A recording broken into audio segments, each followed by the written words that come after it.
Ahora poco a poco el gobierno va a tratar de reactivar, está tratando de reactivar la economía porque hay una disyuntiva, la economía y la salud, ¿no? ¿Cuál va primero? Entonces ha despertado polémica el tema de las restricciones para el reinicio de las labores. Por eso nosotros estamos con Fernando Segarra, abogado laboralista, para ver las restricciones que tienen pues los trabajadores para empezar a laborar. Bienvenido, exitosa, señor Segarra. ¿Cómo estás, Karina? Muy buenas noches. Un placer servirlo y a toda tu audiencia también. Muchas gracias, muy amable por atendernos. Bueno, la ministra de Trabajo, Silvia Cáceres, afirmó que las personas mayores de 60 años con obesidad o enfermedades preexistentes como asma o diabetes no van a regresar a trabajar. Entonces, la primera pregunta: esto que se ha determinado, yo me imagino que está muy bien, que es para preservar a los más vulnerables, ¿es lo que se necesita realmente o va a haber desobediencia porque la gente necesita ir a trabajar y no tiene que comer y lamentablemente no le llegan los subsidios ni municipales ni del gobierno central? Bueno, en realidad la situación es bastante crítica. Recordemos que en nuestro país solo el 30% en promedio es trabajador formal. Eso quiere decir que las disposiciones que están saliendo para el inicio de actividades son solamente para empresas formales. Y entre ellas, el gobierno ha decretado una primera fase, de acuerdo a lo dispuesto en el Decreto Supremo 080-2020, dictado para el inicio de actividades, y supuestamente el día 10 empezarían pues un conjunto de actividades que tienen que cumplir dos elementos importantes. Por un lado está la emisión de la resolución ministerial 239-2020 del Ministerio de Salud, donde estableció los lineamientos que las empresas deben de elaborar a través de un plan de vigilancia concordante con un protocolo que ha sacado cada sector de unidad productiva a salir. Pero ¿qué ocurre? Dentro del tema, efectivamente, como tú indicas, está una restricción a las personas que tienen ciertas características que acabas de mencionar. Entre ellos, lo más polémico fue el tema de la obesidad, por ejemplo, ¿no? ¿Qué pasaba con el tema? Esto ha sido recientemente corregido porque ha sido mucha materia de crítica, porque se indicaba que las personas obesas no podían tampoco regresar a laborar. Claro, ahora han aumentado el índice corporal, ¿no? A 40%. Exacto. Con una resolución ministerial se acaba de modificar a obesidad número 3, ¿no? Pues dando mejores facilidades. Pero ¿cuál es el problema acá en fondo? Que lamentablemente la gente no respeta el proceso ni las normas, como lo vemos a diario.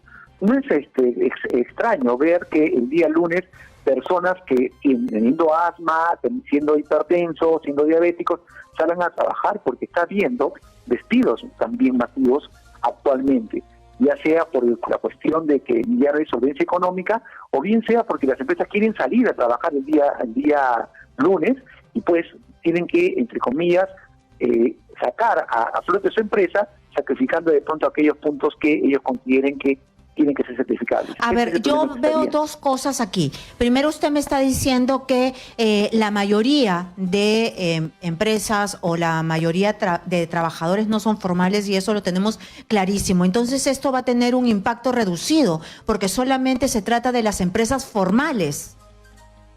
Sí, y no solamente son las formales, sino son las formales que, cumpliendo estos dos dispositivos que te acabo de comentar, tienen que elaborar su plan de vigilancia.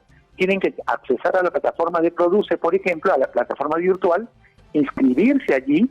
¿Y qué pasa? Actualmente el sistema tiene cierta congestión y solamente cuando te autorice esa entidad o el rubro, ya sea vivienda, ya sea producción, inmediatamente tienes que registrar por medio de parte virtual ante el Ministerio de Salud, el COVID-19, inscribes tu plan de vigilancia y ahí recién estás autorizado para poder trabajar. O sea, tiene que emitirte una aprobación el ente rector que está a cargo de los ministerios. Y otra cosa, ¿qué pasa con las empresas formales que sus trabajadores les presentan el tema de que tienen alguna enfermedad preexistente basada pues en la norma, ¿no? Obesidad, asma, hipertensión. ¿Estos trabajadores serían despedidos? ¿El empleador puede despedirlos? Ahí es una muy buena pregunta. Legalmente no debería despedirlos. Legalmente la norma te dice que aquellos trabajadores que tienen estos problemas considerados trabajadores de riesgo deberían hacer o un trabajo remoto o un trabajo, un descanso compensado a futuro con su labor. Pero ¿qué ocurre en la práctica, Karina? en la práctica es que un gran porcentaje de trabajadores formales que están en planilla tienen contratos temporales. Eso quiere decir que tienen una fecha de vencimiento y no los están renovando en muchos casos. Son pocas las empresas que renuevan contratos. Entonces, yo puedo optar por un tema de una compensación de vacaciones pendientes, vacaciones adelantadas, pero en un momento que se acabe. Si yo sumo, por ejemplo, del 16 de marzo al 30 de abril, pues ya tengo mes y medio de vacaciones dadas, y si sumo el 15 de mayo ya tengo los 2 meses de vacaciones, ya no tengo de dónde más compensar. Tendría que darle pago a cuenta de un trabajo que no va a realizar. Exitosa. ¿Y qué pasa con los trabajadores que sí tienen un contrato indefinido? ¿Es el momento de mandarlos, se puede mandarlos a suspensión perfecta o ya no? No, la suspensión perfecta solo aplica en los supuestos de que la empresa no tenga la solvencia suficiente para poder sostener su equilibrio económico. Y para eso justamente ha habido disposiciones legales normativas. La primera que permitió la suspensión perfecta de labores en quincena de abril, el 17 de abril para ser exacto, y a raíz de que demasiadas empresas se acogieron muy fácilmente, hubo un decreto supremo complementario que cuestionaba y que ponía ciertos requisitos a las empresas que se acogían. Entre ellas, por ejemplo, aquellas empresas que habían recibido un subsidio por el decreto de urgencia que otorgó beneficios por 13 días de trabajo a las empresas que tenían trabajadores en salud. Y luego salió una nueva norma indicando de que aquellos que habían recibido subsidios o aquellos que habían pedido algo a reactiva, pues no calificaban en el mes de abril para poder hacerlo. Entonces quedaba el mes de mayo.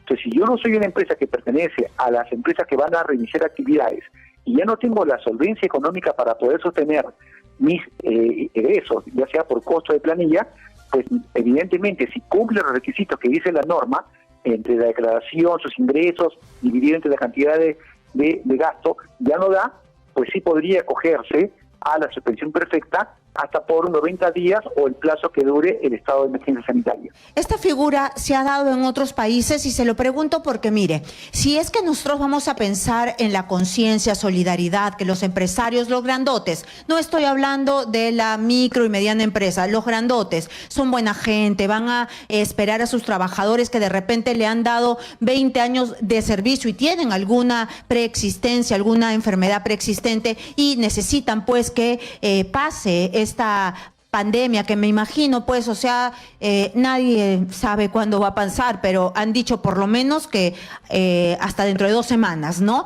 Entonces, se ha dado en otros países porque yo creo que acá los empresarios no los reconocemos por ser buena gente, ¿no? Los primeros que pidieron suspensión perfecta son los grandazos. Y ya se sabe que hay como 9 empresas grandazas que tienen sus capitales en paraísos fiscales que han pedido suspensión perfecta. Entonces, yo quisiera saber, para no seguir viendo a trabajadores despedidos y con hambre, y qué hacen con los hijos, y qué hacen con la comida, y cómo enfrentan esta pandemia. Si esto ha funcionado en otros países, si esta medida ya tiene precedente, ¿nos estamos copiando de alguien y ya sabemos que va a funcionar o no? Bueno, para comenzar, para dato informativo, en Estados Unidos no funciona esto, hay más de 30 millones de personas sin trabajo, de empresas sin trabajo. En Chile se está optando solamente de frente por el tema de lo que acá se conoce como el uso de la CTS, ¿no? Y acá la suspensión perfecta no es una bandera blanca. Te cuento de que acá se ha negado, de las 5.100 empresas que habían presentado sus solicitudes hasta el 30 de abril, se habían denegado en casi un 90%, 95%, porque a raíz de las modificatorias que sacó el gobierno mediante decretos supremos, pues ha descartado, ha desvirtuado todas estas suspensiones perfectas. ¿Por qué? Entonces los empleadores tienen que pensar... ¿Por qué? ¿Por qué el 90%? Porque no se adecuaban, porque no necesitaban, pero sí querían. Claro que sí. Lo que pasa es que fue muy hábil el gobierno en cruzar la información de declaración de impuestos a la renta versus ventas versus gastos. Qué bueno. Entonces, si ¿No le digo que no son los más simpáticos los empresarios? No, lamentablemente no, y justamente con ese cruce han quitado a todos ese beneficio y tienen que volver a presentar nuevamente sus solicitudes, pero esta vez ya es más restringido. ¿Por qué?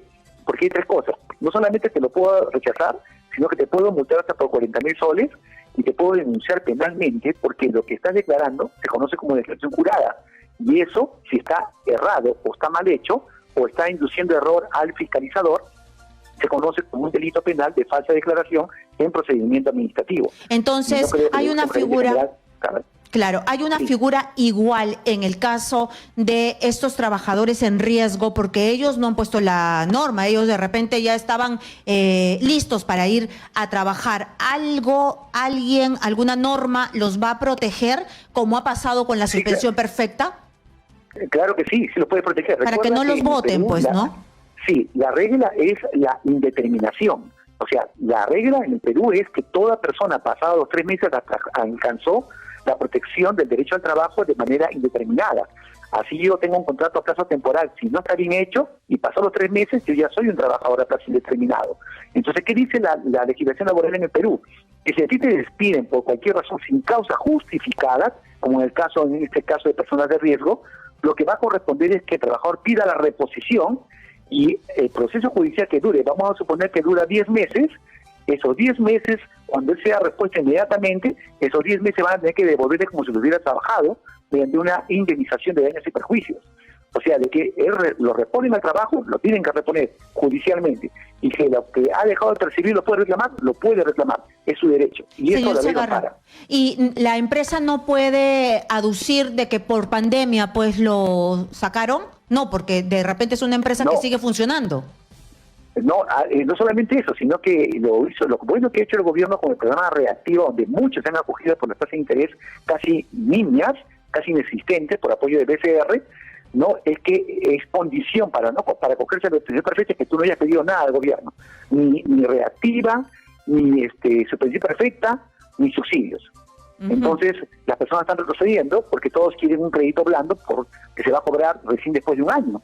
De acuerdo. Entonces, explicar muy bien, a ver si yo lo he entendido para nuestros televidentes y oyentes. Es decir, aquí la regla es el contrato indeterminado. A ti el empleador te puede hacer un contrato cada 3 meses, cada 6 meses, cada año, pero en realidad pasan los 3 meses y el derecho que tiene el trabajador es a un contrato indeterminado. Si te quieren sacar porque eres de la población vulnerable, después le puedes hacer juicio y recuperar todo. Correcto, salvo que sí es permitido los contratos temporales, pero tienen que estar justificados. Cuando no están justificados, como ocurre en el 90% de los casos, automáticamente ese contrato está desnaturalizado.